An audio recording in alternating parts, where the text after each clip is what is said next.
pudiéramos decir, o yo puedo decir, ya estoy preparado para irme a la casa con todo lo que he escuchado hasta aquí. Y cuando escuchaba el canto interpretado por Leonardo, yo dije, bueno, ya hoy escuché lo que quería escuchar, soy de Jesús. Solo de Jesús. ¿De quién tú eres? De Jesús. ¿De quién eres? De Jesús y de nadie más. ¿De quiénes son ustedes? De Jesús. Bien, Leonardo, me gustó esa, ¿verdad? Hemos estado hablando durante esta semana de muchas cosas. Sin embargo, todo lo que hemos dicho tiene tres direcciones. La primera dirección de lo que hemos tocado tiene que ver en relación a la muerte, que la muerte para Dios y para la iglesia no es problema, porque con la resurrección de Cristo tenemos la garantía que si morimos resucitaremos.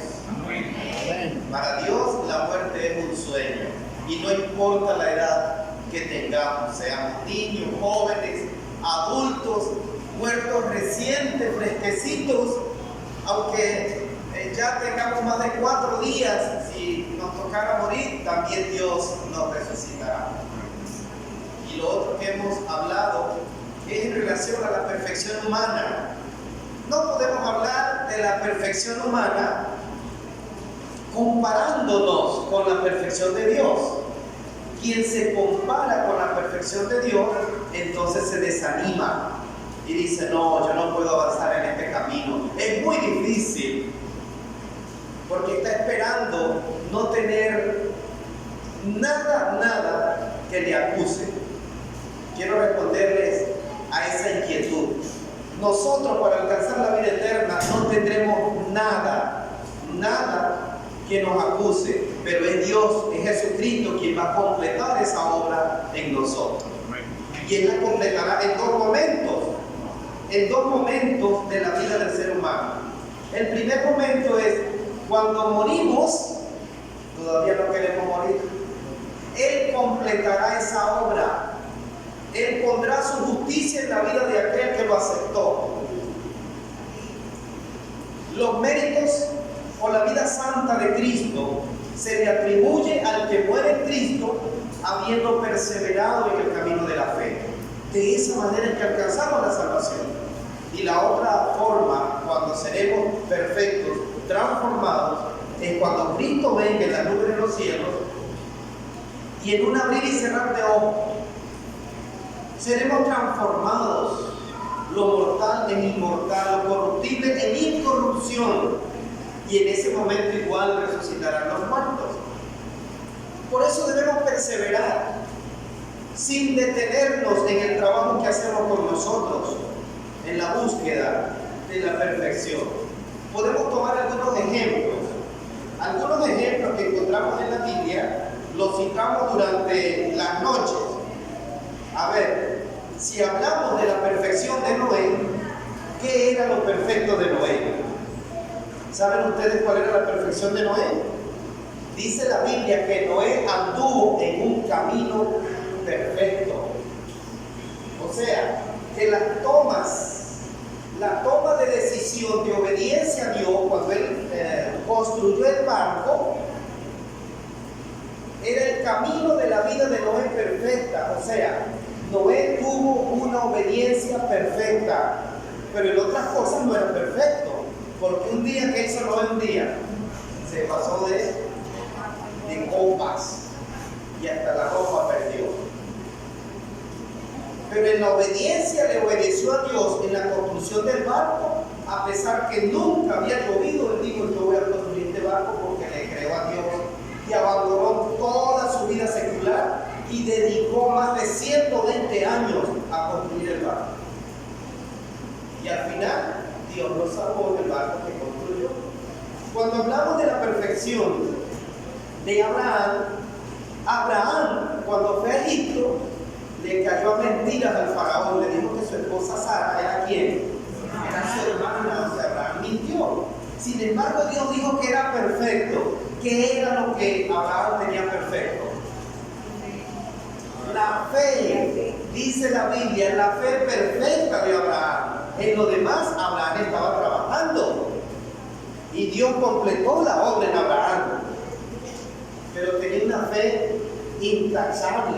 Porque Dios le dijo, vete de esta tierra y anda a una tierra que te voy a mostrar. Y la fe, Abraham creyó y por la fe se fue a esa tierra que ni sabía a dónde iba a ir. ¿Te imaginas que estés vendiendo tu casa y arreglando todo para irte en un bolso, en una maletica, y los vecinos y la iglesia te preguntan, ¿y te vas del país? Sí, me voy. ¿Para dónde? No sé. ¿Por dónde empezar? Si vas al terminal de pasajeros o al aeropuerto y vas a comprar un boleto, ¿para dónde viaja usted, señor? No sé. Y Abraham se atrevió a hacer todos los trámites y ponerse allí en ese lugar para que Dios le indicara dónde iba a ir. Y el Señor dijo, este hombre tiene una fe, ¿cómo? Perfecta. Pero estaba en proceso de otros elementos de su vida. Podemos también hablar de Job.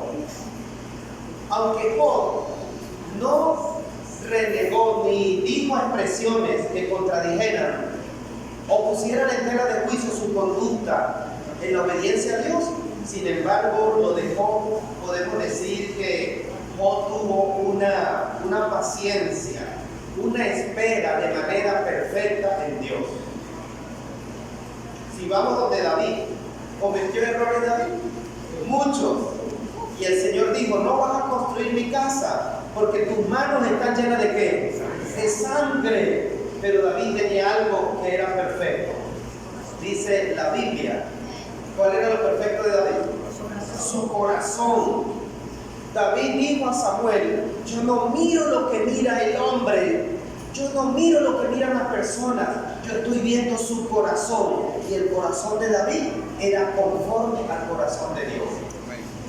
O sea, la motivación, lo que estaba allá adentro, David cometía errores, pero cuando Dios le mandaba al profeta para que le dijera el error que había cometido, ¿qué hacía David? Se arrepentía, lloraba, se lamentaba y decía, Señor, nunca más volveré a cometer ese pecado. Entonces David tenía un corazón perfecto, aunque cometió errores. Pero ¿cómo lo veía Dios? Perfecto. Porque Dios tiene el poder para completar la obra que comenzó en estos patriarcas. Así como en nosotros, Dios tiene poder para completar la obra que ya inició en ti. Encontramos a otro personaje. Este personaje sí es interesante y es poco nombrado en las Sagradas Escrituras. Y me estoy refiriendo al rey Asa. ¿Saben ustedes cómo dijo el Señor del rey Asa? Allí en Primera de Reyes. Vamos a buscar en Primera de Reyes. En Primera de Reyes encontramos en el capítulo 11, versículo 14, algo muy interesante acerca de este rey. Primera de Reyes, ¿verdad? Capítulo 15, versículo 14.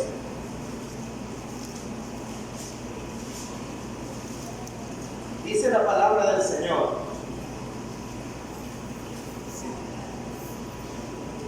Dice, sin embargo, los lugares altos no se quitaron.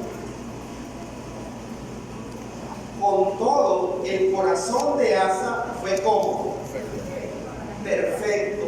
¿Cuántos días? Toda su vida. Toda su vida. Vale la pena estudiar la biografía de este rey, el rey Asa. Y cuando ustedes se detienen a estudiar la vida de este hombre, van a encontrar algo que llama la atención particularmente.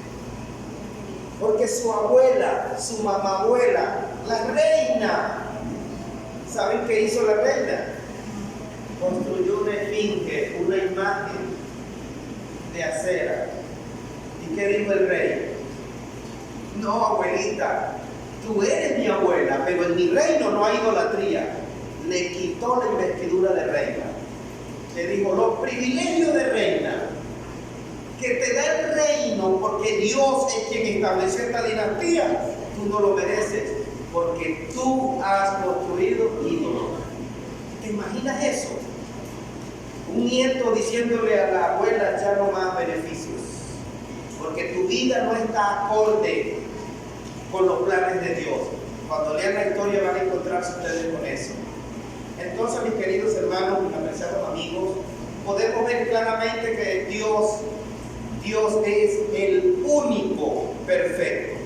No hay otra persona que sea perfecta. Dios es el único. Podemos leerlo en Deuteronomio capítulo 32. Deuteronomio capítulo 32, versículo 4, registra acerca de quién o cómo es Dios. Deuteronomio 32, 4 dice que Él, Dios, es la roca, cuya obra ¿cómo es? Perfecta. Porque todos sus caminos son como rectitud. Dios, ¿qué más es? Verdad. Y sin ninguna iniquidad en Él. Él es justo y perfecto. Entonces, cuando un ser humano pretende compararse a Dios y dice, pero es que mi vida es un desastre, yo no puedo ser cristiano, no puedo vivir un día más, no puedo ser hipócrita, no puedo ir a la iglesia, y se rinde en el trabajo que Dios está haciendo en él, entonces se pone a la disposición o renuncia al poder de Dios para que siga trabajando en él. Y nosotros como hermanos debemos aprender a llevárnoslas entre nosotros.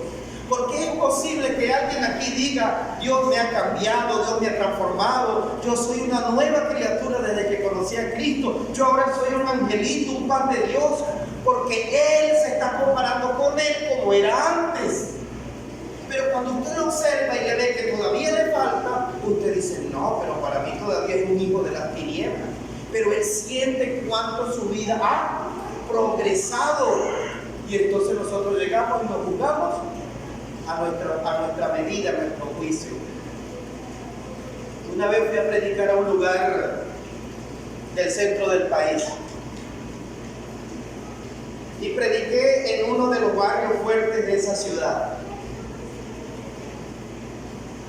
Y cuando salí a visitar a los amigos que estaban asistiendo a la campaña, me dijeron, pastor, esta chica lo va a acompañar a visitar a los amigos. Y nos metimos por una escalerita así, y llegamos hasta arriba, que yo estaba ya cerca del cielo, de lo alto del barrio. Pura escalerita. Y callejones angostos. Y en uno de esos lugares, cuando yo voy por allá, viene un hombre que yo no sé cómo no se caía. Venían 3 hombres dando traspiés por esa escalera y no se caían. Y cuando me vio con la Biblia me dice, tú eres varón, y me agarró por el cuello y me pegó de la pared. Y el hombre me dice, predícame, cántame. Así que yo estaba ahí contra la pared y predicándole a ese hombre porque él me lo pedía, y yo, ¿qué más tenía que hacer? Predicarle. Cántame, que yo le cantara ahí con el cuello apretado contra la pared. Yo no canto, no sé cantar, pero me tuve que hacerlo porque... Y entonces la chica, una jovencita como de 19, 20 años que me estaba acompañando, bien bonita la muchachita, de repente agarra ese hombre por el hombro y le dice, me lo quita de encima y le dijo 4 o 5 palabras que yo nunca he dicho en mi vida. Y yo digo, la hermana. Y la hermana sacó ese arsenal de palabras y me defendió. Me dijo, él no es de aquí, pero yo estoy para defenderlo. Y quien se mete con él, se mete conmigo. Y le nombró una lista de otras personas que podían ponerlo en su lugar. Y el hombre me dijo, ¿tú andas con ella? Dije, sí. Me soltó y me dijo, disculpe, varón. Luego que yo llego a la habitación donde me quedaba y reflexiono en lo que estaba pasando, yo dije, esta muchachita tan linda y sabe tantas palabras que yo en mis 40 años no me las he aprendido. Y comienzo a reflexionar y comienzo a juzgarla, porque yo había vivido en otro ambiente donde esas palabras no se dicen. Pero resulta que ella, para permanecer firme y fiel a sus creencias, tenía que armarse de ese coraje. No era fácil salir de la iglesia y meterse hasta allá arriba y decirle a todos, buenos días. días, ¿cómo estás? ¿Qué necesitas? No era fácil. Tenía que poner la cara dura y a veces utilizar el mismo lenguaje que usaba su gente. Entonces, si llega alguien de otro lugar que se crió con papá y mamá, lo llevaban en el carro a la escuela, lo iban a buscar, le daban para la merienda, y escucha eso, le dice al pastor, seguramente le fraterniza a esa muchacha. Pero cuando va y entiende el lugar donde ella está enfrentando su guerra espiritual, va a decir, no, esta muchacha es una angelita, es un pan de Dios, es un amor, esto es lo más lindo que tiene la iglesia. Entonces, mis queridos hermanos, nadie sabe las cargas que lleva el otro. Nadie sabe de dónde Dios trajo al otro. Nadie sabe las luchas del otro. Por eso el Señor dice, ama a tu prójimo como a ti mismo. Trátalo como quieres que te traten. No importa lo que haya hecho. No estamos diciendo que tú eres cómplice de lo que hizo. Lo que estamos diciendo es, acepta a la persona aunque no estés de acuerdo con el pecado que está cometiendo. Necesitamos, mis queridos hermanos, aprender esto. Y eso forme parte de nuestra perfección. Que comencemos a ser perfectos en la manera de tratar a nuestro prójimo. Y lo demás Dios va a seguir completándolo. Si nosotros como hermanos nos tratáramos bien y fuéramos ese amigo que encuentra quien viene a la iglesia, aquí no habría un espacio vacío, porque la gente quiere estar donde se le ama, donde se le entiende, o no tanto donde se le entiende, sino donde se le acepta, donde no se le condena. Y yo no estoy diciendo que vamos a llenar a la iglesia de gente que vive en pecado, no es eso lo que estoy diciendo. Lo que estoy diciendo es, ama a las personas como te gustaría que a ti te amen. Ámalas. Ámalas. Aprende o descubre lo que significa el amor. Y si no vas a amar a tu hermano como a ti mismo, entonces no le señales sus errores. Déjalo quieto, que lo haga otro que lo ame. Lo primero que debemos hacer para atender a la iglesia y dirigirla debe ser comprender el amor. Porque con amor se transforma todo. Con justicia se crea la tiranía. Dijo alguien una vez, tengo que tomar una decisión. Si la tomo por la misericordia, van a decir que soy un pecador y un blandengue. Pero si la tomo por la justicia, van a decir que soy un autoritario y un tirano.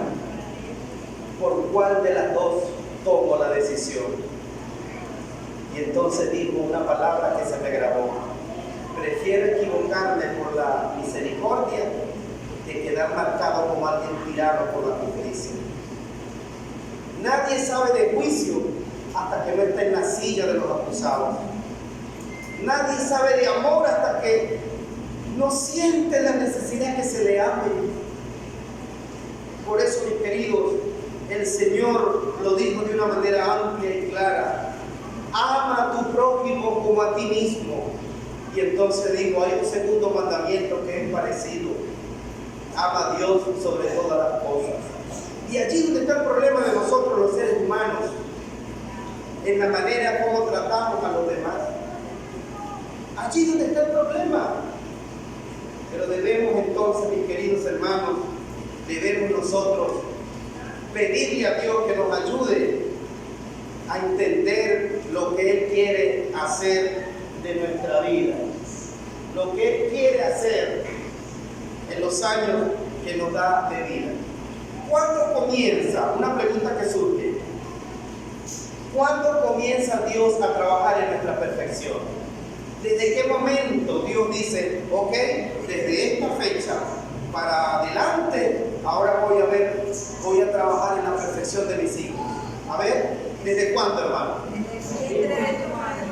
No les entendí. ¿Desde cuándo? Desde el momento que nos bautizamos. Nosotros podemos tener una vida muy buena, una vida pura, pero si no nos hemos bautizado, entonces todavía no hemos autorizado al Señor para que comience a trabajar en nuestra perfección.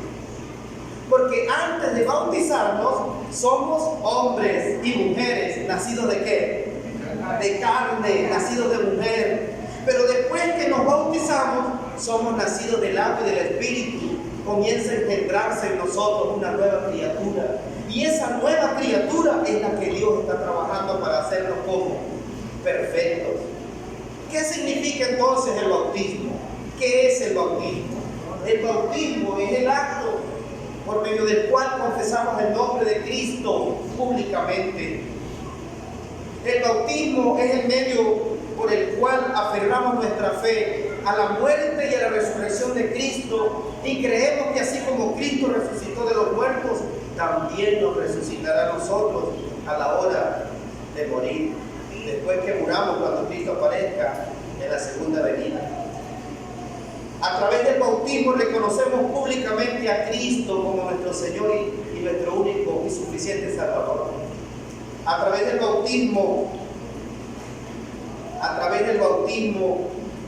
Cristo nos ofrece su perdón y nos convertimos en miembros de la familia de Dios, y a través del bautismo también se nos da la entrada a la iglesia. Entonces, el bautismo, en resumen, el bautismo es la muerte pública a la antigua vida y darle la oportunidad a Dios para que inicie una nueva experiencia de vida en nosotros. Y por eso es necesario el bautismo. Y el Señor lo ordenó.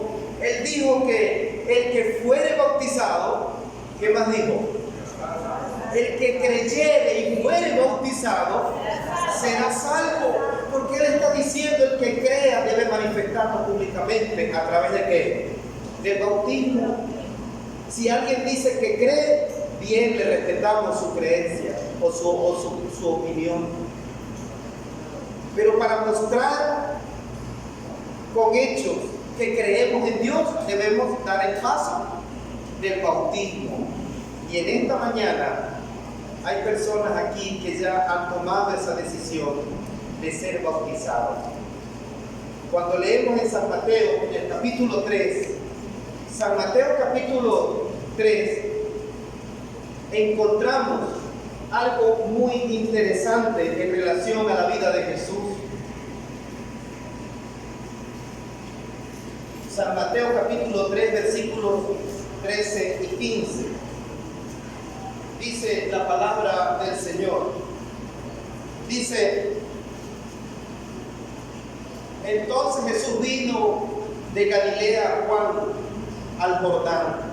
¿A qué vino Jesús al Jordán? Vino para ser bautizado. ¿Y qué le dijo Juan?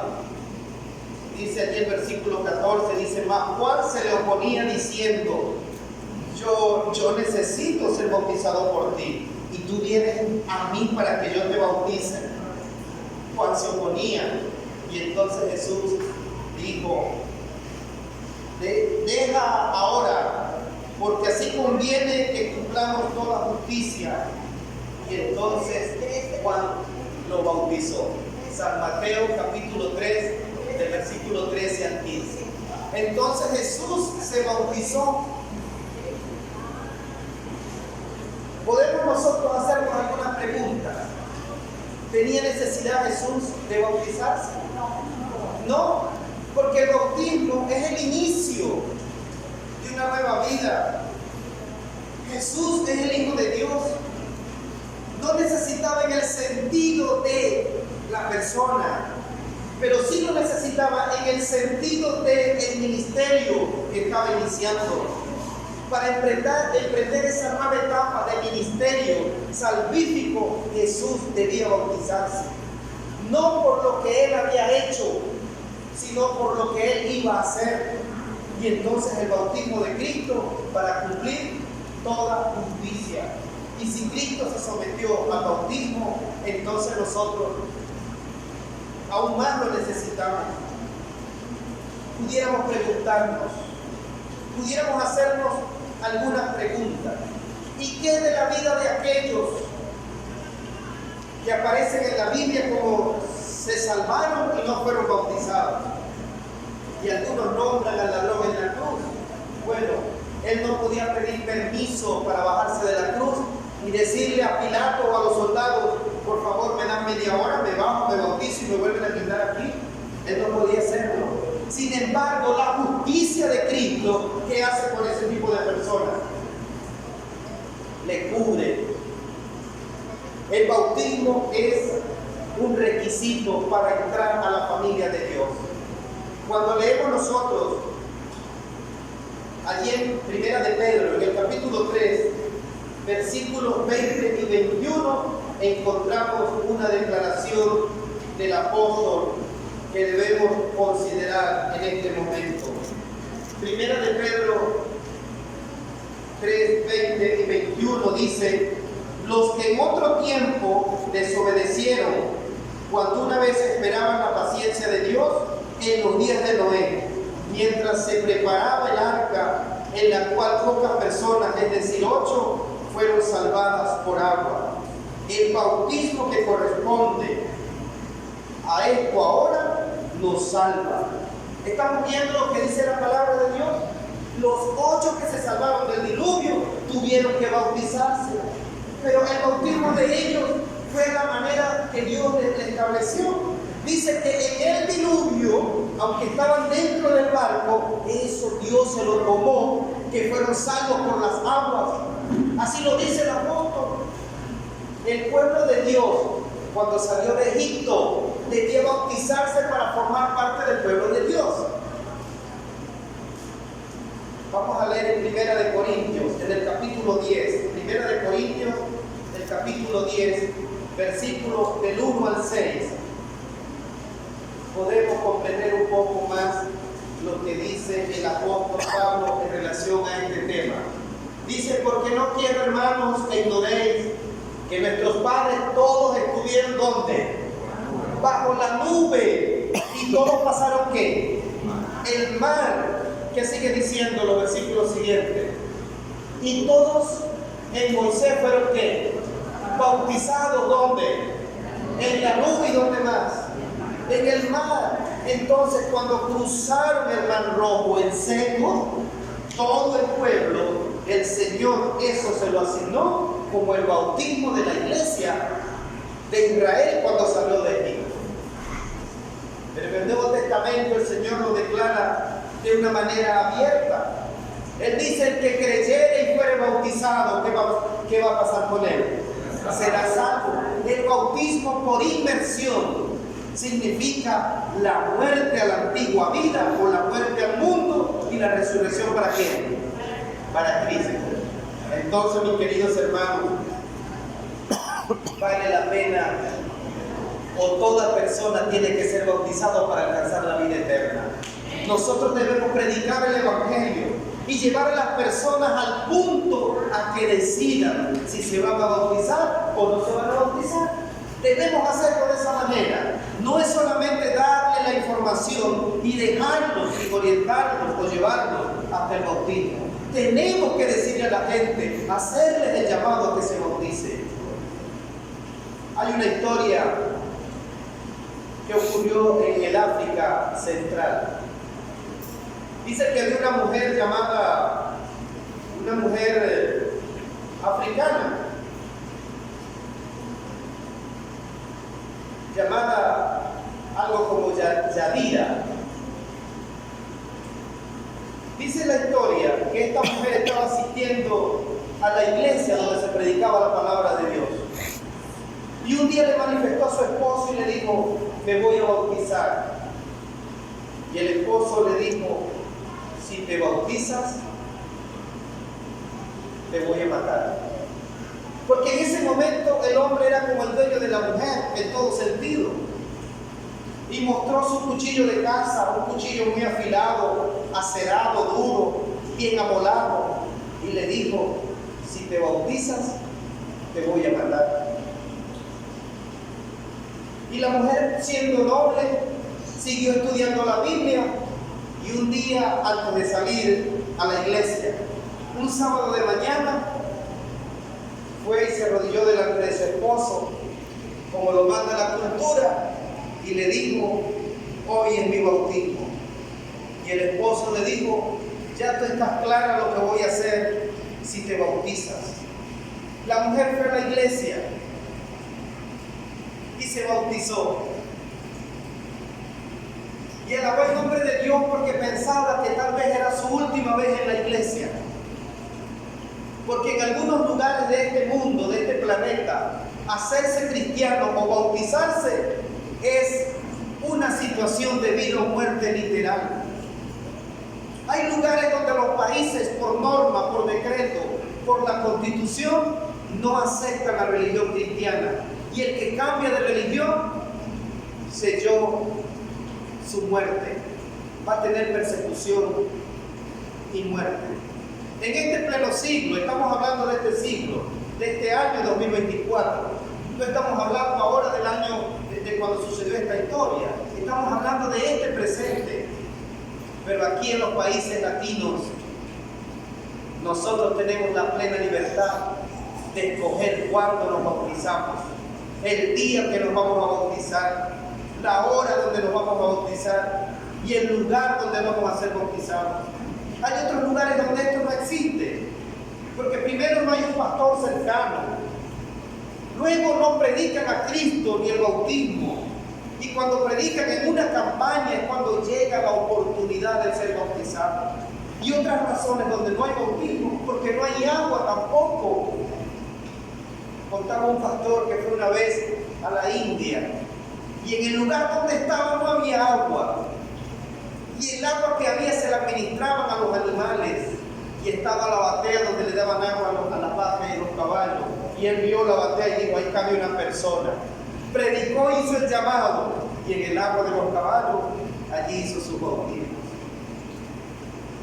Pero la mujer de la historia dice que fue a la iglesia y se bautizó, alabó el nombre de Dios pensando, hoy es mi último sábado en esta tierra. Y cuando regresó a su casa, fue a la cocina, tomó el cuchillo del esposo, se lo entregó y se arrodilló. Y le dijo, me he bautizado. Cuando el esposo vio la valentía de esta mujer, la convicción se detuvo, comenzó a admirarla. Y en ese momento el Señor impidió que el hombre avanzara con la decisión que tenía. Y se registra esta historia para que todos la tengamos bien clara, que aún en amenazas de muerte, las personas para ser salvas tienen que bautizarse. Esta mujer pudo haber dicho, Señor, tú sabes que yo te amo y me voy a bautizar, pero si me bautizo en la casa mi esposo me va a matar. No, ella estaba convencida que si el esposo la mataba, Cristo la resucitaría en la segunda venida en gloria. Amén. Ella estaba convencida que para los cristianos el vivir es Cristo y el morir es ganancia. No es que estamos apurados en morirnos, pero lo que queremos decir es que no le tenemos miedo a nada, porque nuestra vida está escondida ¿dónde? En Cristo. Y por eso, mis queridos hermanos, si sientes que no eres perfecto, pero estás luchando por la fe, no te impida esto para bautizarte. Si tienes miedo en bautizarte y cometer errores, recuerda que Dios completará la obra que inició en ti. Si crees en el Señor Jesucristo para alcanzar la salvación, debes ser bautizado. Y en esta mañana hay unas personas que van a ser bautizadas. Yo quiero pedirles que pasen aquí adelante para presentárselas a la iglesia y juntos podamos acompañarnos en este momento, ¿verdad? Acompañarlas. Y ellas públicamente puedan decirle al Señor aquí delante de la iglesia que han decidido confesar el nombre de Cristo públicamente y bajar a las aguas bautismales. Estamos de gozo al ver tu decisión. También hay una jovencita. Aquí viene Sofía.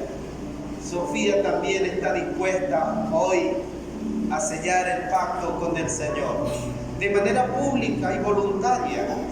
Hoy Dios comenzará en ellas una nueva experiencia. Hoy ellas le dan la oportunidad al Señor para que comience a perfeccionarlas. Desde hoy en adelante estas mujeres, Dios les entregará el Espíritu Santo para que trabaje en sus corazones, en sus mentes. Dios estará con ellas todos los días hasta el fin del mundo. Quiero preguntar Si hay alguien más aquí que no le impida nada, que ha creído, que ha decidido darle la oportunidad al Señor para que comience el trabajo de perfección en su vida y quiera unirse a estas dos mujeres. ¿Hay alguien aquí de la congregación que no haya sido bautizado, que quiera venir y unirse a ellas y hoy 20 de abril puedan registrar esta fecha como su nuevo nacimiento, nacidos del agua y del Espíritu? ¿Hay alguien más? ¿Qué te detiene? ¿El miedo al futuro? Debes tener miedo y si enfrentas el futuro sin Cristo, pero con Cristo no hay temor, no hay miedo, no hay nada que temer. Y de este lado habrá alguien que quiera unirse a estas dos mujeres. Mi apreciada Joana y Sofía, ¿creen ustedes en Dios Padre, en Jesucristo su Hijo y en el Espíritu Santo? ¿Creen? Pueden responder alzando la mano conforme a sus convicciones. ¿Creen ustedes en Dios Padre, en Jesucristo su Hijo y en el Espíritu Santo? Amén. Amén. ¿Lo creen? ¿Creen ustedes que la muerte de Cristo en la cruz del Calvario garantiza el perdón de sus pecados y la resurrección de Cristo garantiza su vida eterna? ¿Lo creen? Amén. Amén. ¿Aceptan ustedes a la Biblia como la palabra de Dios y están dispuestas a poner sus vidas bajo sus enseñanzas y también predicarla a otros? ¿Están dispuestas? Amén. Amén. Amén, hermanos.